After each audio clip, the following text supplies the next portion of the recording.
안녕하십니까. 엄마들을 위한 인문학 강의를 진행하고 있는 강사 이승우입니다.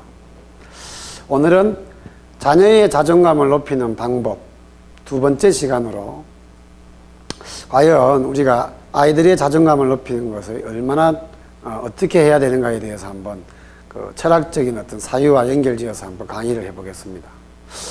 우선 혹시 이 강의를 처음 보시는, 요 부분만 보시는 분들은 유튜브에서 저의 자존감을 높이는 엄마들을 위한 인문학 강의, 이승구 강의를 찾아서 자존감을 높이는 방법 챕터 1을 보시면 거기에 자존감을 높이는 것이 왜 중요한지에 대해서 중요한 내용들이 나옵니다.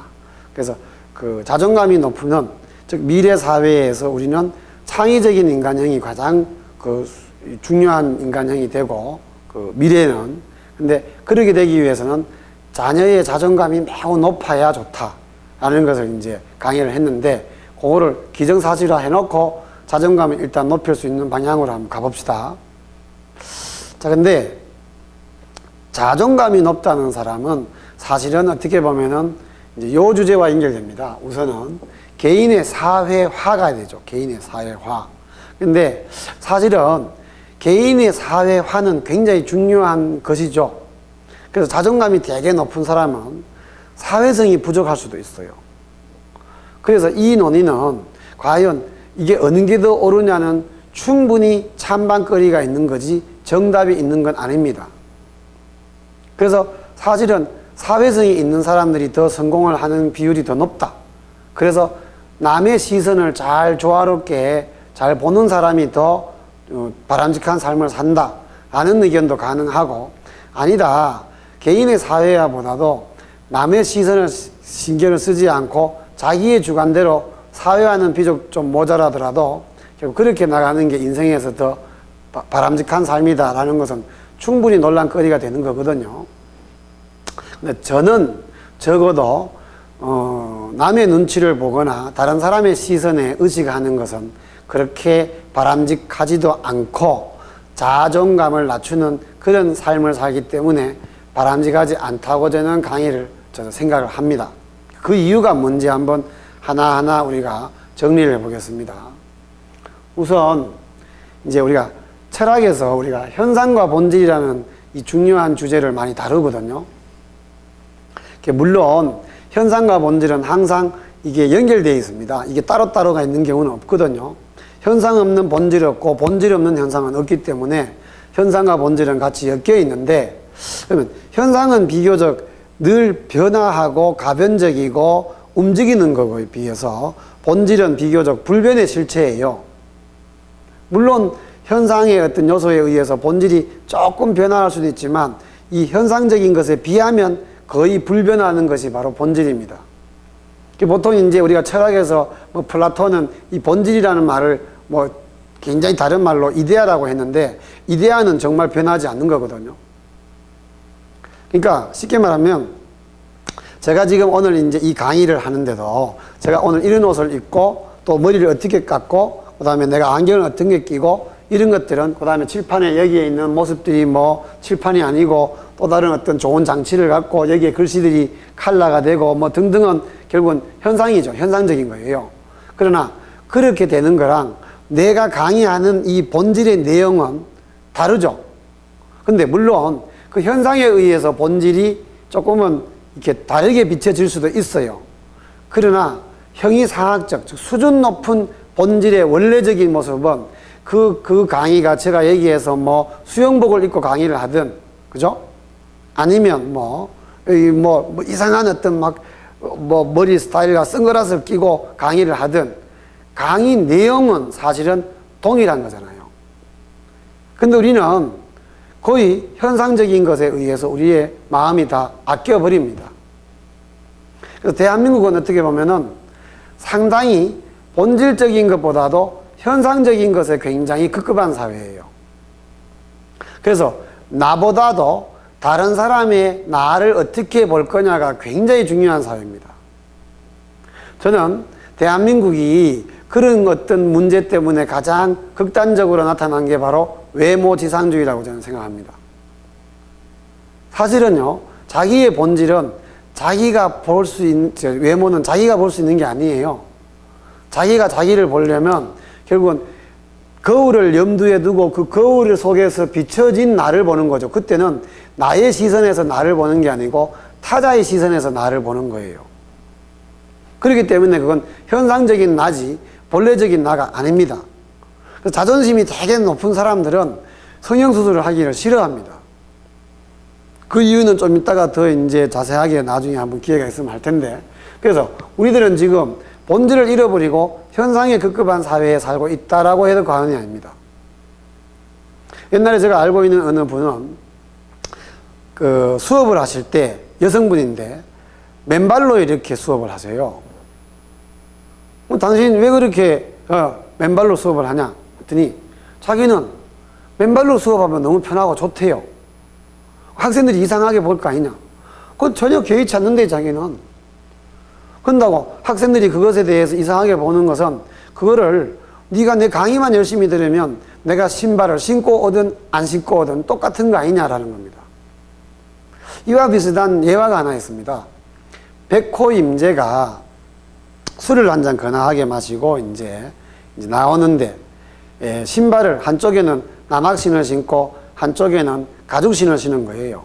그러자 종이 마님 신발이 잘못 신었습니다 하자 백호 임재가 네 이놈, 이쪽에서 보는 사람은 나보고 가죽신을 신었다 할 것이고 이쪽에서 보는 사람은 남학신을 신었다 할 것인데 그게 뭐가 그렇게 대수냐. 나는 이쪽에 남학신과 가죽신을 신은 것이 내가 걷는데 하등에 불편함이 없다면 그게 한쪽이 가죽신이고 한쪽이 남학신이든 그게 무슨 관계가 있냐 이런 얘기를 합니다. 조금은 논의를 확대해서 노장사상 중에 재밌는 말 중에 하나가 유용지용, 무용지용이라는 말이 있습니다. 그게 뭐냐면 쓸모 있음이 쓸모 없음이고 쓸모 없음이 쓸모 있음이라는 얘기예요. 자, 이게 이제 우리가 현상적인 것과 본질적인 것을 공부하는데 굉장히 수준 높은 얘기 중에 하나인데요. 예를 한번 들어볼게요. 우리는 모두 다가 청결함을 되게 중요시하고 더러운 불결함을 안 좋게 보잖아요. 근데 반드시 그렇지만은 않은 겁니다. 거꾸로 한번 생각해 볼 수 있는 거예요. 즉 깨끗함의 문제점과 불결함의 긍정성을 한번 생각해 보자는 거예요. 자, 깨끗함의 문제점은 솔직히 깨끗하게 하려면 인간이 귀찮은 행동들을 계속 해야 되잖아요. 번거롭죠. 그리고 요즘 아이들이 질병이 많이 노출되는 이유는 옛날보다도 그 더러운 것들을 별로 접근하지 않았기 때문이랍니다. 그래서 어릴 적에 더러운 이렇게 과자도 이렇게 땅에 떨어진 것도 주워 먹고 이러다 보면은 몸에 면역력이 생겨서 튼튼한데 요즘 어떻게 보면은 너무 깨끗하게 키워서 아이들의 질병이 연약하게 됐다라는 그런 이론도 있더라고요. 또 불결함의 장점 뭘까요? 편하죠. 게을러도 됩니다. 그리고 모욕을 한 두세 달 안 했다가 간만에 목욕탕 가서 샥 씻었을 때 그 상쾌함도 있겠고요. 어떤 아이가 뭐라는 게 아니라 지하철 탈 때 몸이 되게 냄새가 나고 더러우면 자리 확보가 쉽대요. 실제로 제가 외국에 가서 여행하다가 하수구에 빠진 적이 있어요. 그래서 베네치아에서 그런데 베네치아가 물이 더럽거든요. 그래서 사진을 찍다가 그냥 붕 빠졌는데 그 해상 택시를 탔는데 저 주변에 사람들이 다 피해서 저는 정말 편안하게 올 수 있었습니다. 제가 자전거 여행을 즐겨 하는데 자전거 여행을 오래 하다 보면은 옷에 때가 묻고 깨지지하고 더러워져요. 그래서 좋은 게 뭔지 아세요? 강도나 이런 어떤 사람들로부터 위험을 받지 않습니다. 아주 불쌍한 사람으로 보고 나를 도와주려고 후진국에 가서도 여행을 하면은 오직 가난하고 깨재재하니까 나를 도와주려고 그래요. 그래서 유용지용, 무용지용의 말이 맞는 겁니다. 즉 현상적으로 이쪽이 어떤 문제가 있다고 해서 반드시 그게 문제만 있는 것이 아니고 본질이 있기 때문에 반대쪽에 있던 다른 현상도 분명히 존재한다는 거예요. 그러면 우리 인생에서 내가 내 몸이 지금 더럽든 아니면 불결하든 아니면 성공을 했든 실패를 하든 우리가 실패를 무조건 부정적으로 보는 것은 문제가 있는 겁니다. 실패를 여러 번 겪어본 사람은 그 삶이 나중에 가서 그 어마어마한 성공을 할 수 있는 과정을 연습을 한 거지요.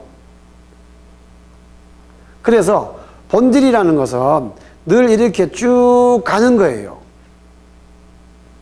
근데 그것이 현상적인 것에 급급하다 보면은 자기를 잃어버리는 삶이 되고 마는 거죠. 그래서 좀 좋은 일이 일어났다고 해서 마구 즐거워하고 좋지 못한 일이 일어났다고 해서 그렇게 슬퍼할 필요가 없는 수도 있는 거예요. 아주 좋지 못한 일이 일어난 것은 내가 그 다음에 또 좋은 일을 맞이하기 위한 단계다 라고 생각할 수도 있는, 그게 바로 본질적 도를 깨달은 사람들의 생각입니다. 사실은 현상으로부터 벗어나서 본질에 이르기는 과정에 완전히 현상을 무시하고 본질에 이르는 사람들은 없습니다. 그건 그 정도면은 그건 성인이죠. 그러나 적어도 방향상에서 현상적인 것에 너무 급급하는 그런 삶을 살지 말고 본질에 맞추어서 쭉 걸어가다 보면은 그게 바로 더 당당하고 자기를 잃지 않는 삶이라는 겁니다. 자, 마라톤을 갖고 한번 비교를 해볼게요. 자, 연습을 할 때 자기 페이스 1구간, 2구간, 한 10구간 정도 나눈 다음에 내가 어디에서 내 몸에, 사람마다 몸의 특질이 다 다르니까 어느 구간에서 내가 스파트를 내고 빠른 속도를 내는 것이 가장 효율적인지를 쭉 연구해서 그것을 싹 다 맞춘 다음에 반복적으로 행한 다음에 거기에 맞추어서 자기 페이스를 잃지 않고 쭉 뛰어면 사람하고, 그런 자기의 본질적인 것을 파악하지 못하고 주변에 그 선수의 경쟁에서 급급해 가지고 자기의 페이스를 잃어버리면 그건 당연히 페이스를 지킨 사람보다 손실이 크고 에너지 소비도 문제가 있어서 결국은 경기에서는 지게 되죠. 물론 단거리에서는 그냥 그런 어떤 요소가 없겠지만 인생을 길게 보면은 결국은, 자, 현상과 본질 중에 아까 전에 말했지만은 어느 것이 늘 변화합니까? 현상은 늘 변화하거든요. 근데 본질은 비교적 불변의 요소가 있기 때문에 이 본질에 맞추어서 삶을 쭉 영위하는 사람이 있는 반면, 다른 사람의 시선이나 현상에 맞추어서 왔다 갔다 하다 보면은 그것은 굉장히 비효율적인 삶이 되는 거죠. 그리고 결국은 그 현상에 맞추어서 왔다 갔다 하다 보면 쭉 간 사람보다 훨씬 뒤처져 있는 삶을 살 수밖에 없는 겁니다. 가장 중요한 것은 현상에 급급하면은 내한테 맞지 않는 옷을 입고 있는 것과 똑같은 거예요. 자, 우리가 어떤 춤을 출 때 나한테 맞는, 내 옷에 맞는 것을 입고 춤을 추는 사람하고 내한테 맞지 않고 여기가 막 너무 쪼이거나 그러면 아무래도 그건 동작이 어설프겠죠. 그래서 내게 맞지 않은 옷을 껴입고 있는 듯하는 삶을 살았다, 그런 말들 우리가 많이 하잖아요. 그게 바로 자기가 자기의 주관을 잃고 주체성을 잃고 주변의 어떤 것에 맞추어서 삶을 사는 것이 되겠죠. 제가 옛날에 한번 어느 학부형과 상담을 하다가 아이가 이렇게 공부 성적도 별로 안 좋고 하니까 얘가 좋아하는 게 뭡니까? 그랬더니 요리랍니다. 그래서 그러면 대학을 보내지 마시고 지금부터 요리를 공부하게 하세요. 그게 한 10몇 년 전의 얘기거든요. 그때 그 어머니가 뭐라는 게 아니라, 아니 아무리 얘가 요리를 한다 해도 그래도 대학은 나와야죠. 요즘 다른 사람들이 걔를 어떻게 보겠어요? 아니 어머니, 요리사가 대졸 자격증이 꼭 필요합니까? 서울대 나온 요리사 의미 없지 않습니까? 아이고 그래도 안 그렇죠. 나중에 걔가 부모가 돼가지고 자녀를 키우는데 자녀가 학교 갔을 때 부모의 학력란이 나왔을 때 걔가 뭐라고 쓸까요? 어머니, 그 시대가 되면은 그런 시스템이 없어집니다. 지금 이미 서양에서는 그건 어마어마한 인권 침해이기 때문에 그건 무조건 없어지는 거예요, 그 제도는. 그랬더니 그 어머니가 왜 또 그런 걸 그렇게 쓰라고 했는지 정말 어릴 적에 기억해보면 정말 참 우스운 사회입니다 라고 할 때, 그러니까 그게 바뀌어야 되죠. 그러니까 얘한테 맞추세요 라고 했더니 끝까지 그래도 대학을 나와야 되는데 다른 사람의 시선이 있죠 라고 하길래 제가 참 많이 안타까웠습니다. 지금 셰프들이 얼마나 인기가 있는 직업이 되어 있습니까? 그래서 인생에서도 자기의 어떤 현상에 급급하지 말고 본질에 추구하는 게 맞습니다. 근데 이제 이러다 보면 아까 전에 말씀했지만 개인의 사회화가 부족한 사람이 되고 말죠. 자, 우리가 개인의 사회화가 과연 개인의 사회화가 된다는 것은 필요할 수도 있겠죠. 근데 과연 우리가 이거 한번 고민을 해봐야 됩니다. 개인이 사회화가 되면 될수록 행복의 지수가 높아질까요? 아니면 떨어질까요? 제가 예를 하나 들어볼게요. 어느 은행에 가서 제가 이제 그 은행 여직원하고 상담을 하는데, 저하고 대화를 나눌 때는 정말 그 온화한 미소와 아주 상냥한 말투로 네 고객님 하고 그렇게 저한테 친절을 베푸던 그 정말 우아하기 그지없는 중년의 여성이었는데, 상담을 하다가 갑자기 전화가 왔어요, 그분이. 그래서 전화를 받는데, 고객님 잠깐만 제가 전화 좀 받을게요 하더니 돌아서자마자 아마 아들이었나 봐요. 아주 험악한 얼굴이 돼가지고 말도 아주 과격한 말을 하면서 그래서 이놈아 하고 막 말을 심하게 하더라고요. 그리고 난 뒤에 전화를 끊고는 다시 고개를 돌리는데 너무나 그 표정의 변화가 급격하게 바뀌었거든요. 마치 왜 무슨 곡이죠? 중국에 왜 얼굴색이 이렇게 샥 하면 이렇게 바뀌는 거 있죠? 그 광속도로 바뀌는 거가 똑같았습니다. 자, 잘 보십시오. 우리 사회가 남성과 여성 중에 어느 성이 과연 그렇게 개인의 사회화에 더 적응을 잘해서 변화를 잘할까요? 남자들은 대부분 안 그렇죠? 이쪽이든 저쪽이든 간에 어떤 상황이든 간에 대부분 동일한 표정과 동일한 행동을 주로 하잖아요.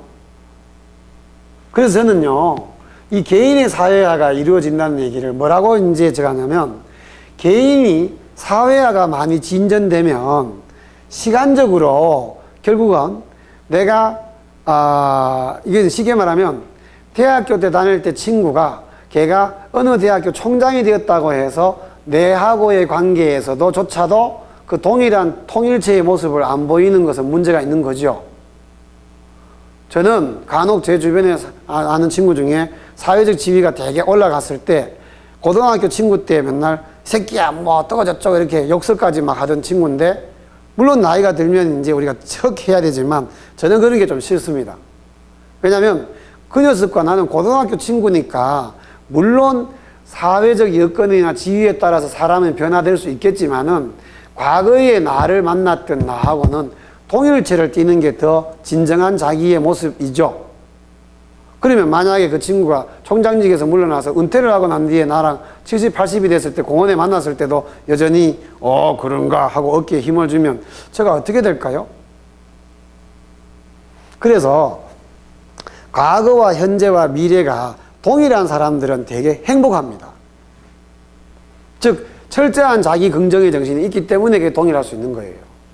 그 다음에 공간적인 통일체죠. 집에서의 모습과 바깥에서의 모습, 어디에서나 동일한 모습을 띠고 있는 사람들은 자존감이 매우 높은 사람들이에요. 그러면 개인의 사회화가 많이 진전되었다는 얘기는 진정한 자기를 잃어버리는 역할 연기가 많은 사람이죠. 자, 자기의 역할 연기가 많은 사람은 자기의 본질을 잃어버릴 수 있기 때문에 그것은 진정한 자기를 사랑하는 사람은 아닙니다. 자존감은 자기애와 연결되어 있고 자기를 사랑하는 사람은 시간과 공간의 이동에 의해서 자기를 변화시키지 않습니다. 이게 바로 진정한 자존감이죠. 그래서 부모도 이왕이면 자꾸 외부 시선이나 사회적 어떤 통념이나 이런 것에 익숙하게 살지 마시고 당당한 모습을 자녀들에게 보여주십시오. 그리고 자녀에게도 비교적 그 자녀의 본질과 특성에 맞추어서 다른 사람의 시선보다도 오로지 자녀의 시선으로 자녀를 바라볼 수 있는 에너지가 정말 필요합니다. 그래서 오늘은 우리가 자존감을 높이는 방법 중에 타자의 타인지향의 삶과 본인지향의 삶 중에 본인지향의 삶, 그리고 현상보다도 본질, 그리고 초시간적 동일체와 초공간적 동일체를 추구하는 것이 자존감을 높이는 가장 중요한 원칙이라고 이제 설명을 드리는 겁니다. 자, 오늘은 여기까지 강의를 마치겠습니다. 다음 시간에 더 유익하고 재미있는 강의를 준비하겠습니다. 감사합니다.